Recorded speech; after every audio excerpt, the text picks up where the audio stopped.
Bonjour les amis, alors je vais vous expliquer pourquoi vous commettez une erreur grave en signant le solde de tout compte que votre employeur vous donne à la fin de la relation de travail. Mais avant, je vous explique déjà ce que c'est que le solde de tout compte. En réalité, le solde de tout compte en droit du travail, c'est un document général qui récapitule en fait l'ensemble des sommes versées par l'employeur à la fin de la relation de travail.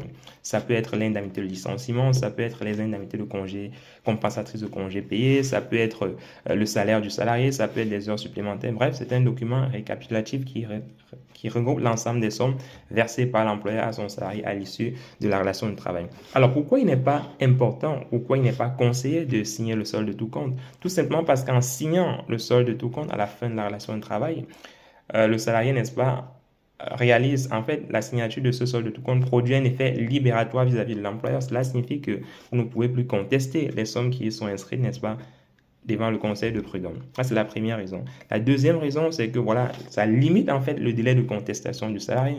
Lorsque vous signez votre solde de tout compte, vous avez un délai de 6 mois pour contester les sommes qui y sont inscrites en réalité. Et donc, vous voyez que ça limite en fait votre marge d'action, votre liberté, votre marge de manœuvre en matière prud'homale. Donc, qu'est-ce qu'il faut faire dans ce cas? Si vous ne signez pas le solde de tout compte, qu'est-ce qu'il faut faire? Ce qu'il faut faire, effectivement, c'est de ne pas signer le solde de tout compte, les amis. Lorsque vous ne signez pas le solde de tout compte, vous avez une plus grosse marge de manœuvre par la suite.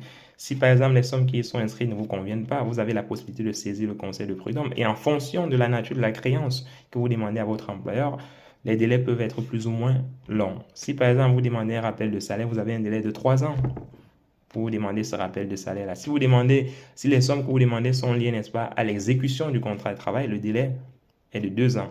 Donc vous voyez là qu'il y a quand même une plus grosse marge de manœuvre lorsque vous ne signez pas le solde de tout compte. En tout cas, c'est ce que nous vous conseillons, c'est ce que nous vous recommandons, hein, justement en tant que salarié, chaque fois que, voilà, à la fin de la relation de travail, l'employeur vous propose de signer ce solde de tout compte. De toutes les façons, vous n'êtes pas obligé de le signer. Voilà. J'espère que c'est clair pour vous. Si vous avez des questions concernant cette thématique en particulier, n'hésitez pas à laisser vos questions en commentaire et nous reviendrons dessus de manière plus approfondie dans le cadre de nos prochaines vidéos. On est ensemble, je vous souhaite de passer une très belle journée et surtout partagez et abonnez-vous à notre page.